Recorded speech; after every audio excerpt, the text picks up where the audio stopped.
I'm back. Basketball's back. Let's do another mailbag and have some fun right now on the Locked On Celtics podcast. I'm so hyped right now. Anything's possible. I'm on mama.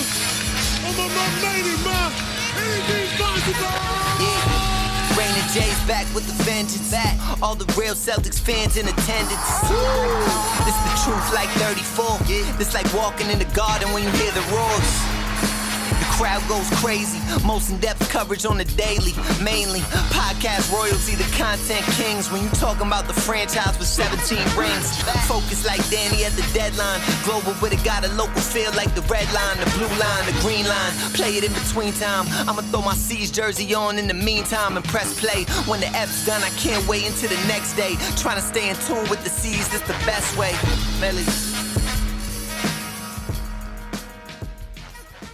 Oh, hell yeah. Welcome back. Locked On Celtics podcast is back. I am back. I'm John Karalis.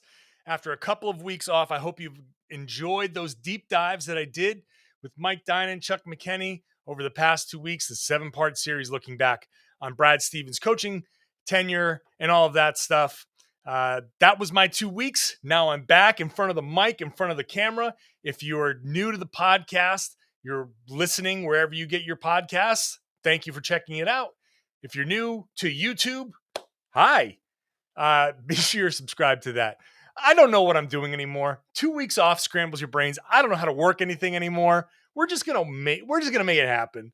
Today I'm gonna do a podcast mailbag style. A lot of people sent me questions over the break, over my 2 weeks off.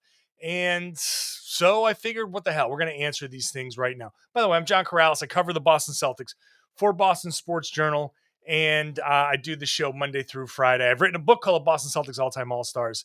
You can get that wherever you get your wherever you buy books. I really want to thank you for making Locked On Celtics the first listen of your day. Locked On Celtics is free and available on all platforms, including YouTube and LockedOnCeltics.com. Let's just get into the mailbag. Lots of questions. And so media day, by the way, Monday, media day. I'm going to be there in person. I'm going to be asking everybody some questions. The Tuesday podcast will have a lot of the media day, the big stories out of that. So make sure you're subscribed. That's going to be a big thing here. Let's just kick in here with Ming Jun S, who starts us off by asking, will Jabari Parker have a comeback season like Derrick Rose and be a candidate for Sixth Man of the Year? No. I would be absolutely shocked. Not going to happen. He's not going to have that kind of role. I don't expect that from him. We shouldn't expect that from him. It wouldn't be fair to expect that from him. And why did Derrick Rose have that kind of impact with the Knicks? Because they needed him to. They needed him to come back and carry a big load. I didn't factor Jabari Parker into any of what the Celtics are doing long term. I did this whole big 20-question series on Boston Sports Journal. I didn't address Jabari Parker. I think I might have mentioned him once in 20 different pieces. He's not part of the Celtics plan. He may not make it through the end of training camp. So I just don't. He can score. He's a good offensive player or a decent offensive player. He might be able to fill in some kind of gap there, but he's so bad defensively. This is going to be a defensive-minded team. I do not see him having a role. I'm sorry to say that. No offense, Jabari Parker, but I just don't see it. Ken asks, who do you predict will get the last roster spot, Jabari, Luke Cornett, or Juwan Morgan? I mean, given those choices, obviously I'm out on Jabari. He's non-guaranteed still. You might have heard guaranteed, one part of his guarantee was picked up. 100,000 of his guarantee was picked up. He can still have a majority of that waived. What's he at? What's his contract here? Whatever it is, he's got $430,000 left. That doesn't guarantee till the beginning of the season. So that he's out as far as I'm concerned. Cornette, I think, was signed to get cut and go to the G League and to get some playing time. And I think that's as much a favor to him. I don't think the Celtics see him as part of their plans, but who knows? Maybe he can get in there and impress. Maybe if they are looking at him as part of their plans, that means something else is going to happen. Maybe Cantor's gone. Maybe they're looking at something beyond Al Horford. I don't know. I'd be surprised. Juwan Morgan is of these choices here is most likely because he's a defensive-minded kind of front court player. If there is a last spot for somebody to grab, I think they might skew with a defensive-minded guy first, at least a guy you can throw in there and you can count on in the 15th spot.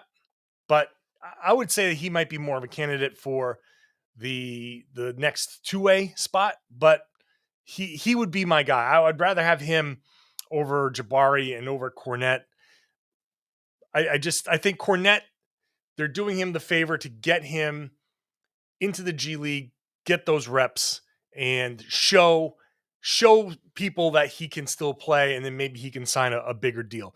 Ken, you also had a question about Brad Stevens. I hope that could be answered in the deep dive that we did last week. So make sure you're listening to that. And let's finish the first segment here with Ben P, who asks, would Houston trade John Wall for Aaron Nesmith, Josh Richardson picks and salary, Horford plus Grant Williams? How many firsts do you think the C's would need to include? I want no part of John Wall. He's due $96 million over the next 2 years. That is an insane amount of money for a guy with his injury history. I'm just not interested in bringing him on. I don't think it's going to work. When you give up the number of you're going to have to give up young players here, Nesmith, just to make this work. You're going to have to give up Horford, who's going to be useful this year and could be necessary salary in an actual trade for a big time player. You got to give up useful young players, draft assets. No, none of that makes sense for Wall, who is going to be 31. He just turned 31.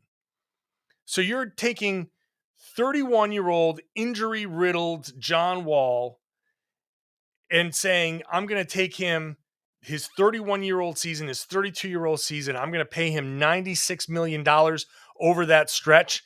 And that's going to be enough. That's going to be okay for this. Like, he's not the third star. This isn't, he's a non-shooter. You're basically getting faster Kemba Walker with less shooting. I just, at this point, I'm off of John Wall.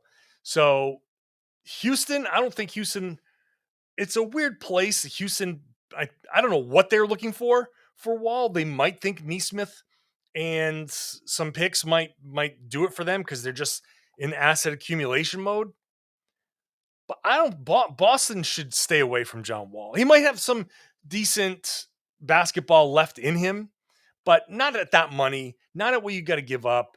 If you're going to give up these things, go for somebody different, somebody better, somebody more, I don't know, useful in multiple ways. I just don't see it. When I come back, I'll start getting into more rotation stuff and Peyton Pritchard, a little bit on Peyton Pritchard and even Marcus Smart, all coming up in the next segment. First, I've got to tell you about Sleeper.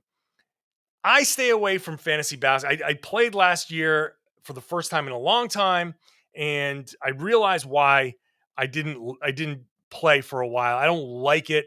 The games are being won and lost based on you got to make sure you're doing all the busy work and setting your line. Make sure you set up your lineup every day. If someone else has a player with that has multiple, like 4 games that week, you're going to lose because that person just has more games that week, and it wasn't fun. Sleeper is going to change that. It's a brand new way of playing fantasy basketball. It's called Game Pick, and it's only available on Sleeper. In Game Pick, the owners pick 1 game per week for each starter. to count towards the team's total score. So if Jaylen Brown's on your team and he plays 3 games that week, you got to pick one. And so that kind of evens the playing field. The days of losing because the other guy has a lot of games are over. The mindless daily busy work is over. And giving up halfway through the season, which I would do, done, over.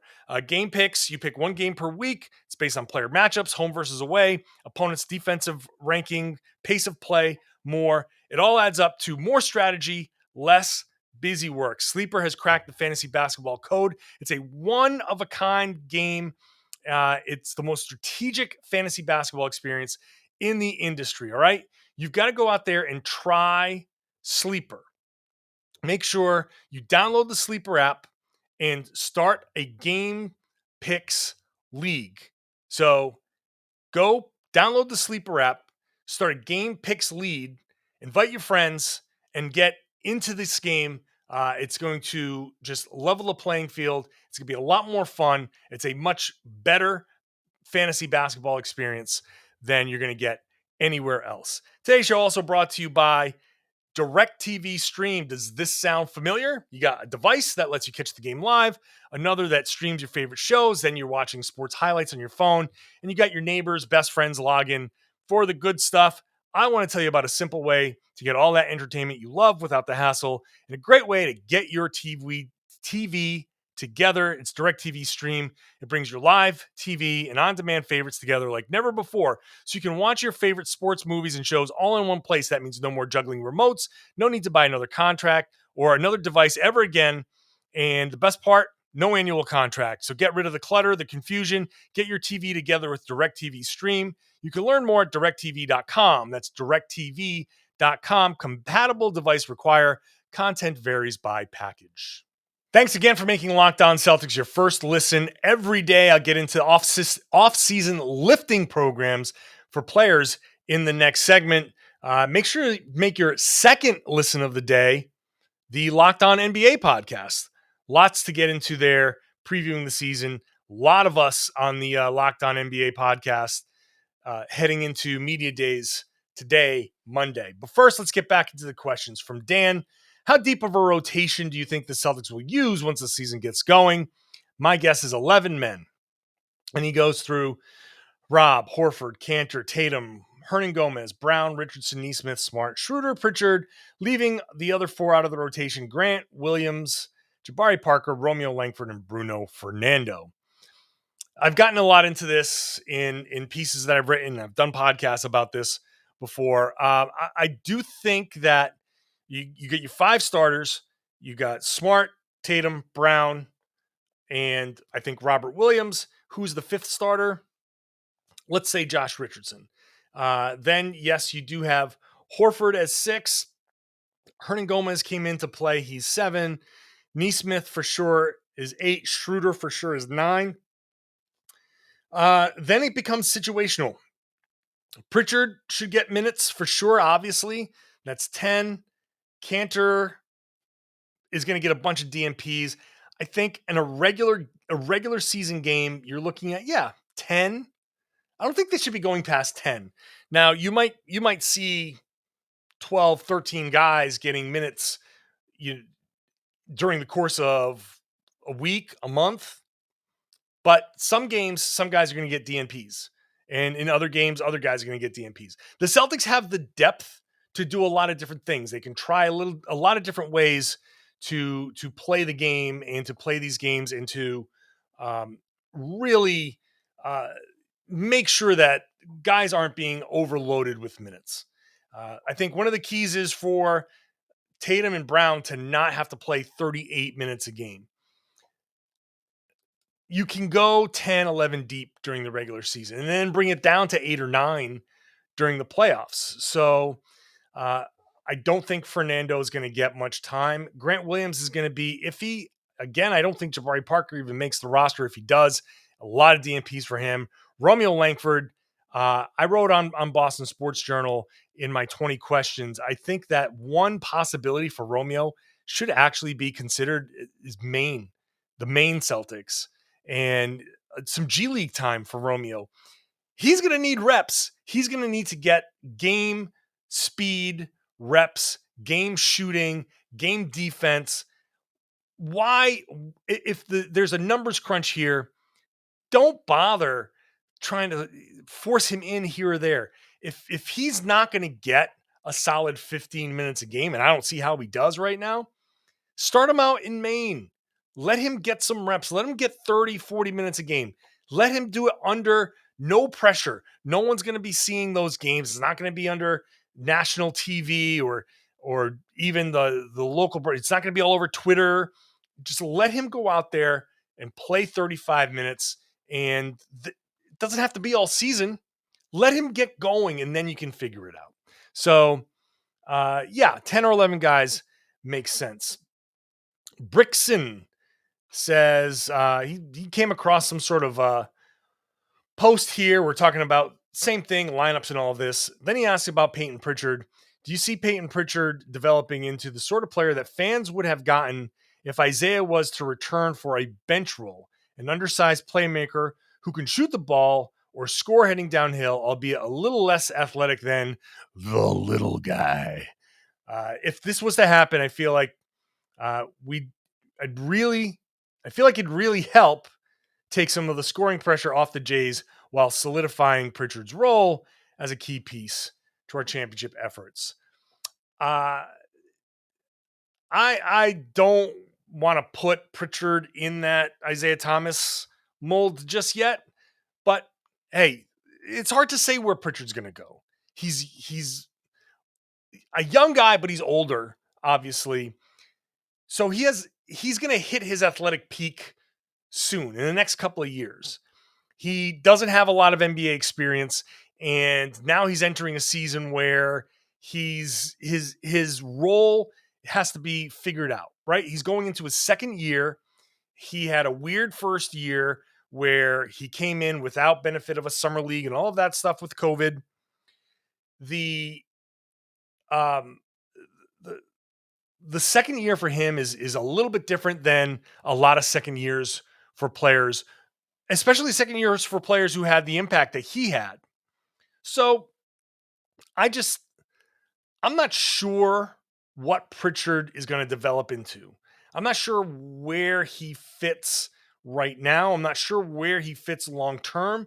A lot of people like Pritchard. I like Pritchard. I think that he's a good player. He obviously is a good shooter. He's obviously extended his range and trying to extend his range. And that's going to be a useful, valuable skill to have for a guy in his position.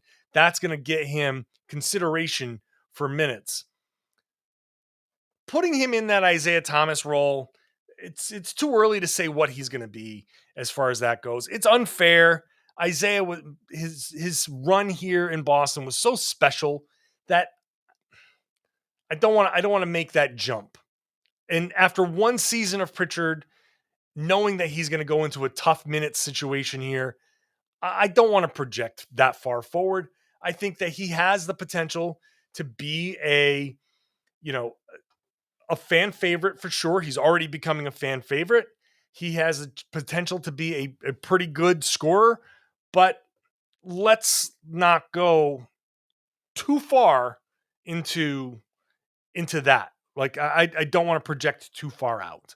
I'd like to see what he does over the next few months and then kind of at least get a better sense of what opportunity will he have. Juan asks, should we be concerned that an increased offensive role for Smart will negatively impact his defense? Nope. I do not believe that for one bit. I don't think Marcus Smart is going to let anything negatively impact his defense. He is all about defense and effort. And I think that just because he's starting with the ball in his hand, he's still going to be defense first and then just playing a different role a little bit on offense. I don't think it's going to be an actually increased offensive role. I think he's just shifting. If anything, I would say a more consistent offensive role allows him to just calm down about that, and then he can go and play his normal defense. I think if anything, it will heighten everything a little bit, heighten his defense even, because he knows every day he's going to come in. He's going to have this. I know I'm starting. I know I'm the starting point guard. I know this is my role. No kind of, oh, this guy's out. Maybe I'm starting. Maybe I'm not starting. Uh, I think consistency will help him, and I'm never worried about anything impacting his defense. Hey, like I talked about earlier, I'm going to talk about the offseason weightlifting, uh, physical plan that players have. That's coming up next. And also a question about Dennis Johnson. First, I got to tell you about Built Bar, the best tasting protein bar on the market. Head on over to built.com. You're going to see everything that they have. Not only Built Bar, Built Puffs, these marshmallow puffs, these lighter, fluffier things. They are also advertising this immunity energy boost powder, which is good. But the protein bars are where it's at. And if you go and scroll down, you'll say, oh, peanut butter brownie. You just scroll on over it and it'll tell you 180 calories, 19 grams of protein, 5 grams of sugar. Wow, that's pretty good. Oh, what's salted caramel? 130, 17 grams of protein, 4 grams of sugar. It's all great. It's all delicious. It's good for you. Not sure which one to pick. Pick a mixed box. You get 2 of each of the 9 flavors that they have. Each of these flavors is a little bit different. Some are fruity, some are coconut, some are chocolate, some are peanut butter. You can pick from whatever. If you've got a peanut allergy, check them out. There are plenty that are good for you. They take that into account. If you're on a keto diet, fine. This is approved and works for the keto diet. Built Bar is the official protein bar of the U.S. track and field team. And you can go to built.com right now. Use the promo code LOCKED15. You're going to get 15% off your next order. Use it every time. LOCKED15. Every time you go to built.com, you're going to get 15% off your next order. 2 more questions before we wrap up the return from vacation mailbag. And it's been a while since I've done a podcast. I just feel almost out of sorts. Like, oh, wow, I get to put this mic, this mic here and this camera here. I'm still not sure where everything goes. I'm still on island time. I'm still chilling out. Like, I think my blood type is still half pina colada. So, easing my way back into it. Again, this week, basketball is back. Monday, today, media day. I will be there in person. Make sure you're subscribed to the podcast. I'm going to get all of that for you, all the big stories. And then practices, I'll be allowed to be there in person for practices. Still not sure exactly what the protocols will be, but I will have everything for you Monday through Friday. As practices resume, I will be there. I'll be talking to the players. I'll be talking to Coach Ime Udoka. I'll be talking to Brad Stevens. And so you want to make sure this is the only daily podcast that's going to give you all the inside stuff from media day, from practices, and all of that. So let's wrap this up with the final couple of questions. Michael asks, hey, John, would like to ask if Dennis Johnson has a chance to be included in the next 25 greatest players for the NBA's 75th anniversary. DJ is an underrated player and Larry Bird's greatest teammate. I love Dennis Johnson. He was awesome. He was smart. He was a very, very highly underrated player for the Celtics, a huge part of those championship teams. The Celtics may have won championships. Maybe they don't win all of the same championships. DJ was so huge, but, and this hurts my feelings to have to say this, but no, if we're picking the 75 greatest players in NBA history, frankly, over the past 25 years, there might be some guys on the first 50 that get knocked out in order to make sure we get the right 75. A lot of great players have come along. You have to include the guys who weren't eligible back then because they basically didn't exist in the NBA back then. LeBron's, Kevin Durant, where do those guys? I mean, obviously they're on the team and they're at the top. They like a lot of these, generational talents of the past. The guys who went into the Hall of Fame, Kevin Garnett, Paul Pierce. Like, where do these guys fit? Who is in the top 75 of all time. And Dennis Johnson, very, very underrated, but he's just not going to make the cut of 75 all-time greatest players. It's not. It hurts my feelings to say that. But it's just not possible. Maybe if you go out to 100, but I haven't even put the list together in my head, but uh, as much as DJ, had some phenomenal seasons before he came to Boston, it's just not enough. I'm going to end this with Matt, who writes, Jaylen Brown's father is Marcellus Brown, who was a previous WBU heavyweight boxing champion, an absolute beast. Everyone is talking about Jayson Tatum adding muscle in the offseason, but I wonder if like father, like son applies, and Jaylen could probably bulk up quite easily. Is that something the C's want or need? And then he says, I wonder how much direction is given to NBA players in regards to off-season body type transformations. Are coaches and trainers trying to get players to specific physiques, or are players doing so on their own? So mostly, let's start with that. Mostly they're doing stuff on their own with a little bit of guidance from the team. Like Jayson Tatum, for example, got guidance from Danny Ainge. Hey, we need you to put on some muscle. Now, these guys go off and get their own trainers. They can work with team trainers. They can work with guys related. And Jayson Tatum does, by the way. But guys can go off and, their offseason is their offseason. They can work with whomever they want. And I think trainers are smart enough to understand, like, certain things are not necessary in basketball that would be necessary in, say, football or baseball, and vice versa.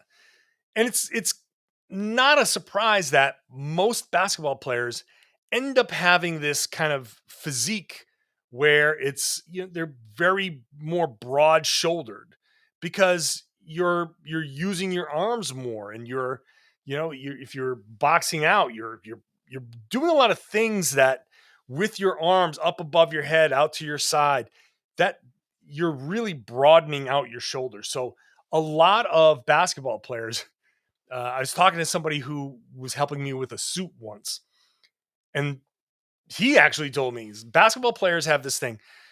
There's a thing called a drop when you're getting a suit. If you are a certain size at the top and your size at the bottom, you're kind of a mismatch. There's a drop between your 42 extra long and your 34-inch waist. And you don't get suits that are made for those bodies. And basketball players have that phenomenon where you need a suit that's way broad because a basketball player's shoulders tend to be broad. Things tend to dip very dramatically. Tatum's a great example where it drops into a V. They've got thin waists and strong legs. So that body type is just a natural basketball body type. Think about a swimmer. Swimmers have a certain body type. Tennis players have a certain body type.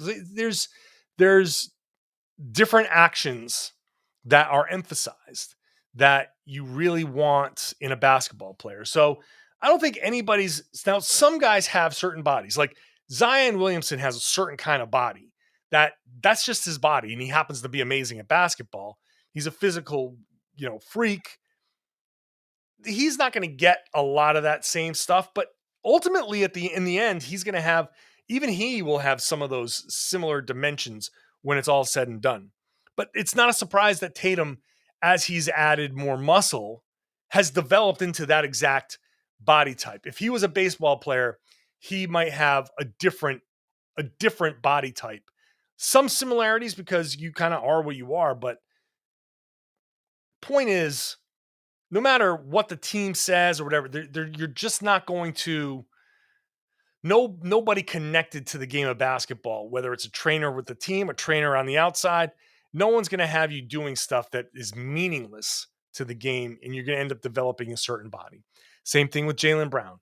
Now, Jaylen Brown could bulk up probably pretty easily, but in a video that I literally just saw before I started recording the podcast, he's actually looking a little thinner.